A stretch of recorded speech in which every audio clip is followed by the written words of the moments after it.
Welcome to the New Leaf podcast, and on today's episode, we're joined by Martyn Rayner from Compton Financial. He talks to us today how he's so committed to his work, and from doing so, reaping the rewards to be able to buy his own helicopter. Oh, yeah, I've ordered one.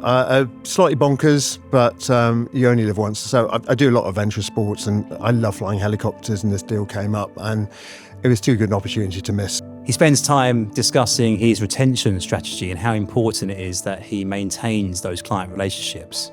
One of the other key things we do for clients that I don't know if all brokers do, but whenever we get a mortgage for a client, we will continue to check that lender, and if they drop their rates, we'll let you know and move you on to a cheaper deal.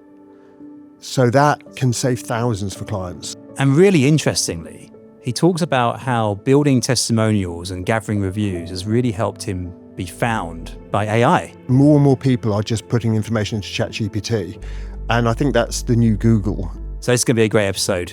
Check it out.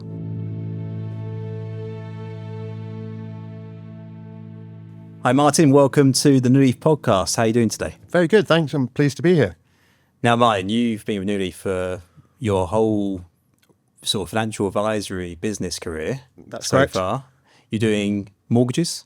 Do mortgages, IFA work as well. And protection, obviously, as well, a little bit of that. A little bit of protection. Yeah. Now, you've got a very interesting outlook on life, and I'd love to sort of hear about that first before we get into your business, because I think it's really interesting for our listeners today.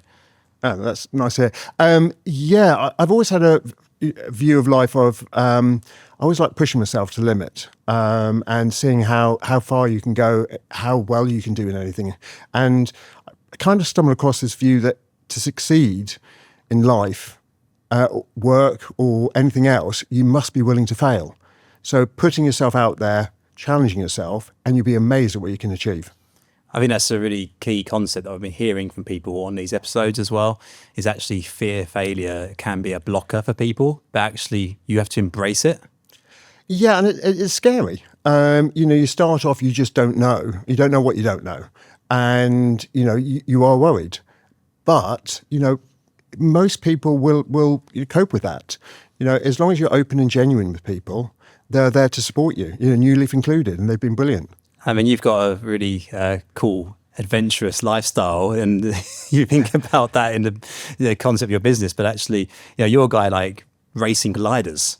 It's not one thing gliding on its own, you're racing them against other people. Yeah. So again, I don't have much of a fear factor. So I'm an underwater explosives diver of all things. I used to teach scuba diving, and somebody said, do you want to learn how to blow things up underwater? So yes, why not? Racing gliders. I kind of moved off onto helicopters of all things. So that's an expensive hobby. But yeah, I love it. I don't know anyone who's just buying a helicopter or bought a helicopter for fun. Yes. It's it gives me a goal from work, to generate the income to be able to support my lifestyle. So, love that. How does that translate to your business? Your business is called Compton Financial Services. Okay. So I used to work in a hedge fund, and hedge funds are often named after the road that the owner lives on. So when I set it up, I didn't want to call it Rayner Wealth Management or something like that. So I thought, as an in-joke, I used to live in Compton Road, so hence called it Compton Financial Services. So that's it. Brilliant. And your business, as we mentioned, it's IFA, your mortgages. But I think your mortgage business is probably the biggest part of it at the moment. Yeah. So getting the mortgage business, I mean, the turnaround on a mortgage, it can be, one day to get it done. Yeah. And the revenue you can get from that, especially if you've got sort of larger size mortgages, and most of my mortgages, they kind of average about 450, 500,000. Yeah. So the revenue you can get from that is quite high ticket. Yeah. And, most of the clients are similar to myself, which really helps because they're ex-city work or current city workers. Adrenaline junkies. No, not quite as crazy as me, but they're all sort of the, London workers, because I'm based in Wimbledon. So, even first-time buyers are half metal. So, that generates a revenue. IFA is brilliant, more intensive, takes longer to do. Yeah. Generates about the same, but I can probably turn that around in a day with a decent mortgage, though. Yeah, that's something that New Leaf, we work a lot with mortgage advisors who transition to IFA, and that's a journey you're currently doing at the moment on your own. How have you found that difference between mortgages to IFA? A lot more intense on the IFA. You've got to go into their life even a lot more, understand things, and it's a lot more emotional for a client. You're talking about their pensions and their future and what growth will they get? Is it the right level of risk they're taking, etc. Whereas on a mortgage, somebody wants the home, they know the home they want. Yeah. All they're trying to do is say, how do I finance it? So it's a simpler process on a mortgage. So you're more part of their life as an IFA. Yeah. You have to be more trusted. Yeah. So what made you become a financial advisory business? Because you mentioned, you used to work for a hedge fund, you used to be in the city. Yeah. And now you were in the corporate world, and now you completely sort of transitioned to this business owner mentality. What changed and what made you do that? So I was always working as a consultant anyway. So I was always running my own business, but the business was just me. Okay. So I was doing a lot of crazy sports and enjoying life to the full. And Not surprised to hear that. Yeah, it was great. And then, coming back into the city, and the city changed and people weren't happy. There were, a lot of people stressed about losing their jobs. Okay. I was lucky enough to invest in a lot of properties.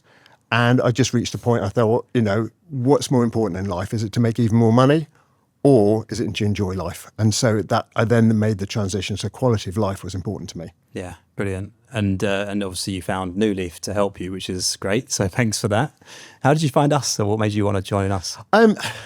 So that's an interesting one. So I was not sure. Was the honest answer. So I went down to Southend and see, and I thought, why are they here? Why aren't they in London? Yeah. Okay. And I just, was it a scam? Are they genuine? And the thing genuinely that changed my mind was when you and one of your colleagues stood up and you had passion for what you're talking about. Yes. It wasn't a sales pitch. Yeah. And that was my biggest fear, is that you're just going to be part of an organization that all they cared about was selling and how much money people are making. Yeah. So, and my culture for the business is always put the client first. Yeah, that's huge. I think that's a big difference. Some people who just chase the numbers, they're going to get stuck. They're going to fail. They're going to feel like they're not making enough, or they're going to be upset with themselves. Whereas if you just put your client first, the money looks after itself ultimately. When I set the business up, I always looked around at companies, and I don't think they ever treated people as more than just money making. And, if a client comes to me, I treat it as it's my money and my investment, and what is the very best deal I can get for somebody. Yeah. So if there's two deals and one will give me double the amount of commission, but is £50 more expensive for a client, I'd never do it. Yeah, fair enough. Always treat the client's money as if it was your own. Talking about clients, I mean, can you give us an example of where you've made a difference to someone recently? Well, I'm hoping to make a difference on this one. So I had a client call up. They said they were in a bit of financial difficulty. Mm-hmm. They said that nobody was interested to helping them because there was no money in it. No, for the broker? For the broker. Okay. So 68, 75-year-old, 53,000 credit card debt, 25,000 in loans. Wow, okay. Stressful for the client, that. Yes. Yeah. And every day they were saying that they were struggling mentally with coping with it. Yeah. I don't care if I don't make any money on it. If it takes me a day to do it, 2 days to do it, I don't care. But they deserve, to have a happy future. They deserve somebody to say, yeah, don't worry, I'll look after this and help you. That's what I love about you and your attitude, because, the mentality for most brokers probably is, there's no money in it for me, like you said. I can't bother to do this. And given that you literally told me a moment ago, you're normally dealing with £500,000 mortgage loans, 600,000. This is a bit of a pivot, isn't it, this sort of case? And you're still prepared to put the effort in, and actually you can see you're making a real difference to those people. That's it, because I can put myself in their shoes and I know how much I would worry. And to walk away leaving something like that, I just can't do it. So, I'll help them. I'll sort them out. I don't know what I can do yet. So I'm looking forward to seeing what we can do. It's a challenge, yeah. Yeah. So I know that you do well with leveraging technology at the moment, especially when it comes to referrals into the business. You have a really interesting take on how people find you, which is quite unique, or something that's maybe new to most brokers. You're getting a lot of leads through AI. Yes, and that was a bit of a surprise. Are you an AI ready business? I was slightly clueless on it, to be honest. So all I want to do is build my brand. Yeah. I've got some amazing reviews. So I've got 142 5-star reviews in a row. I've never had anything other than 5-star reviews, apart from 1 2-star review from somebody. So, and that's Can't keep everyone happy. that's what makes me happy, though. Seeing those reviews and knowing I've helped. So that, I think, is feeding AI. I don't profess to be an expert in it. No. But more and more people are just putting information into ChatGPT, and I think that's the new Google. What are they searching for? Like, how do they find you?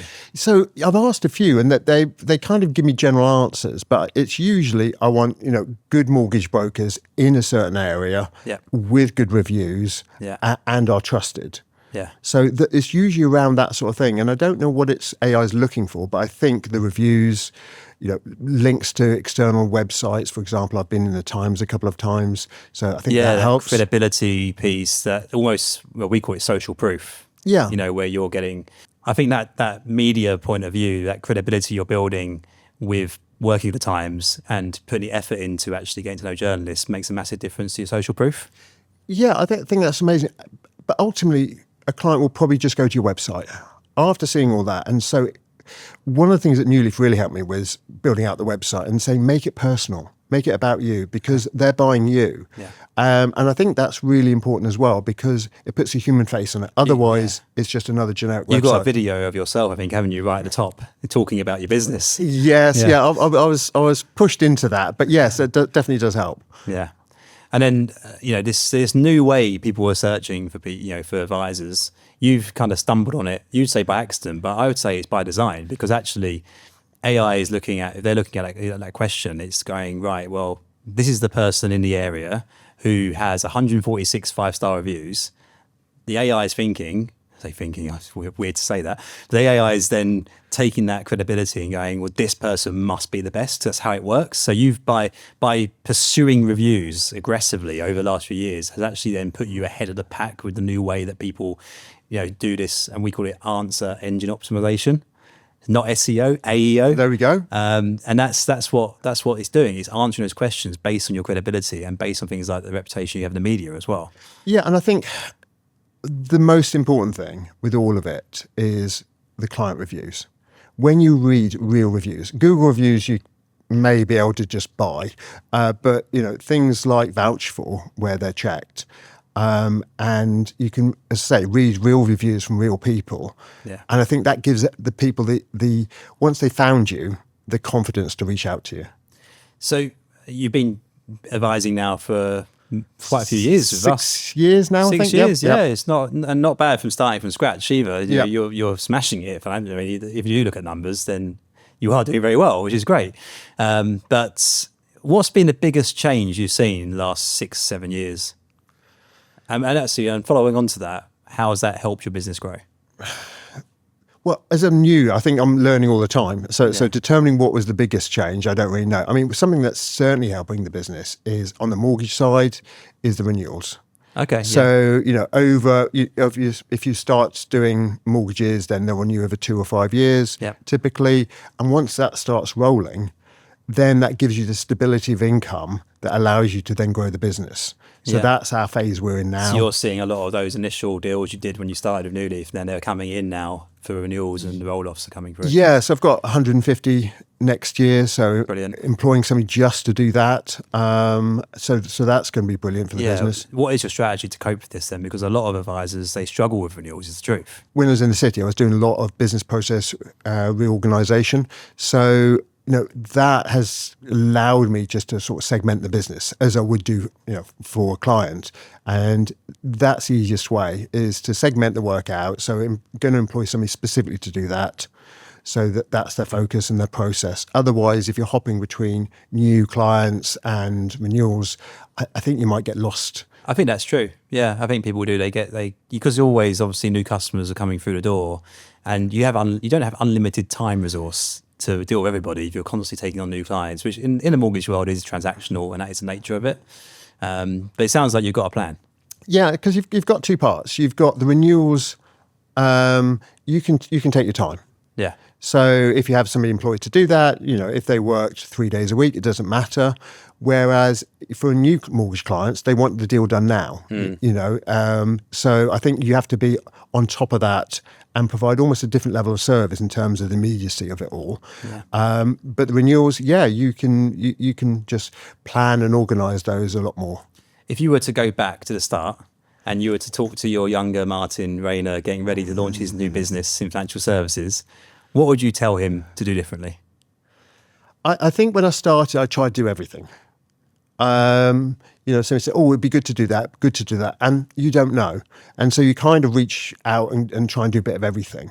And I think, understand what you do well, understand what your focus is. Yeah. For example, equity release, I'm probably a more dynamic person and dealing with sort of elderly people may not be my forte. I'm used to city life and the fast pace of that. So, clients that want rapid transactions, so certainly in the mortgage world, suits you. That's and they gel with that. Yeah. So I think that's important.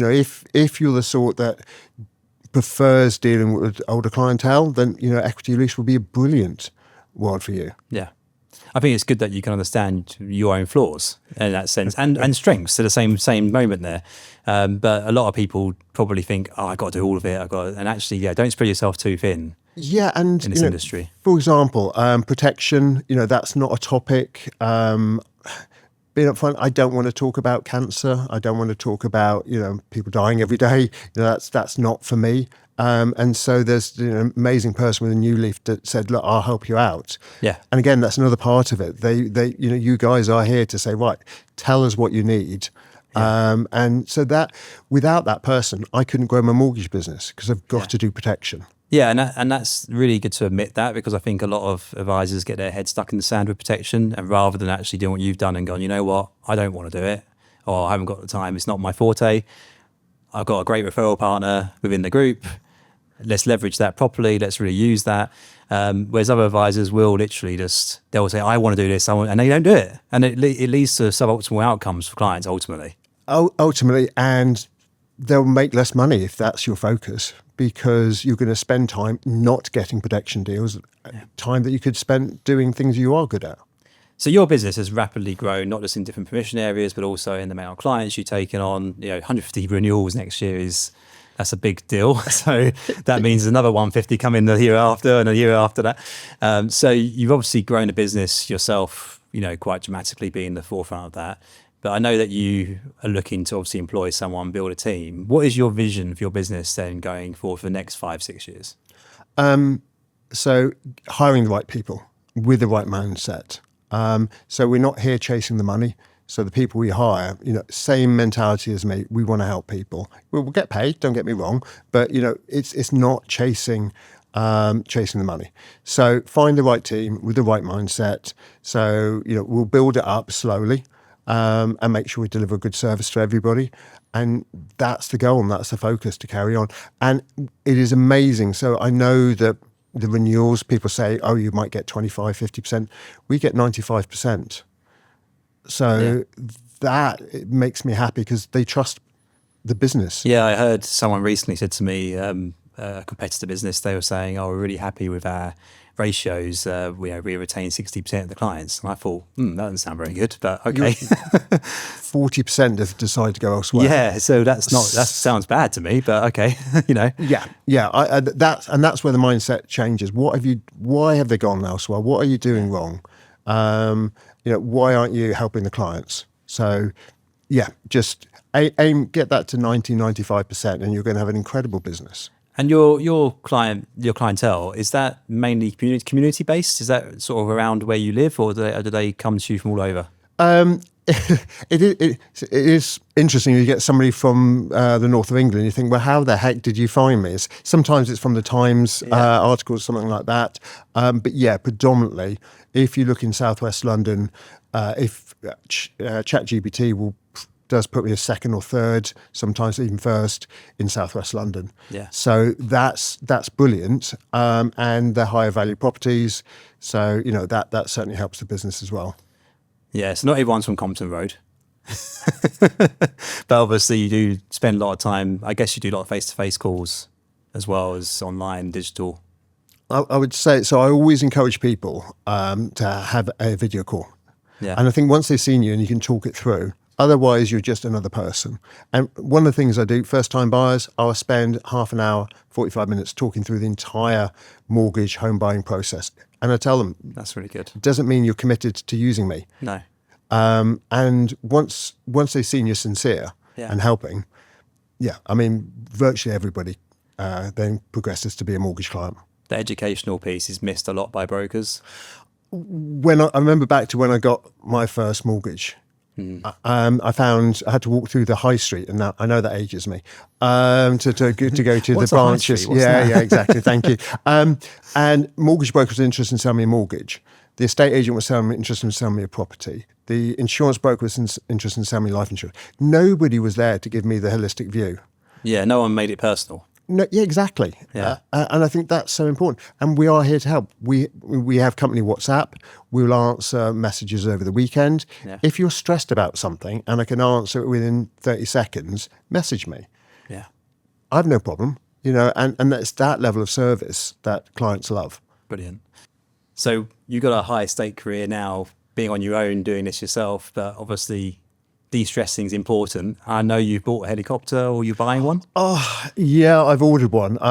Slightly bonkers, but you only live once. So I do a lot of adventure sports, and I love flying helicopters, and this deal came up, and it was too good an opportunity to miss. So yeah, that's it. So a few years' time, 5-seat jet-powered helicopter, jet-turbine. It's going to be amazing. Work hard, play hard. I think, work smart, Even better. play hard. Yeah. Now, the tagline for this podcast, Martyn, is turning over a new leaf in financial advice. So we're asking every guest that comes on, what's the one new leaf they've turned over in their business right now? Turned over. So explain that in more detail. So what are you doing differently? What new strategy are you employing? What are you doing for the future in your business? Anything you want to talk about? I think my future is, do more of the same. So by increasing the renewals, so every 2 years. So if we would do 100, we're doing 150 renewals next year, and we do 100 new clients, and in 2 years' time we have 250. So, so not answering your question is by answering your question. So not doing anything new, just carrying on what we're doing, and I think that it will grow organically. Having a really strong retention strategy is going to be the main thing going forward for you, which I think does make sense. Yeah. Yeah, and one of the things we make sure for our clients is we don't charge a renewal fee. Yeah. So why would anybody go elsewhere? Yeah. And one of the other key things we do for clients that I don't know if all brokers do, but whenever we get a mortgage for a client, we will continue to check that lender, and if they drop their rates, we'll let you know and move you on to a cheaper deal. So that can save thousands for clients. Yeah. Put an extra mile, a little bit more effort in makes a big difference to people's finances ultimately. And clients say, well, what do you get out of it? And the answer is nothing. It's more paperwork, more hassle. But again, if it's saving you £200, it's still saving you £200. So we're going to do it. And it costs us money to employ people to do it. I don't care, because it's how I would want a broker to treat me. So for our listeners today, if they want to find out more about your business, where can they find you? Well, apparently ChatGPT. Apparently, But, comptonfinancial.co.uk. If there's any brokers out there that need help, advice, or just to talk, go onto the website. You can book a meeting. It's entirely free. Book up half an hour of my time. I'll be there. And we can talk through any issue or challenges you're facing in your business. Nice, not just for clients, but actually you're there to help brokers as well. Excellent. Here to help people. Brilliant. Well, look, thanks for coming on the podcast today with me. My pleasure. And it's been great, and we'll see you soon. Thank you very much. Thank you. Cheers.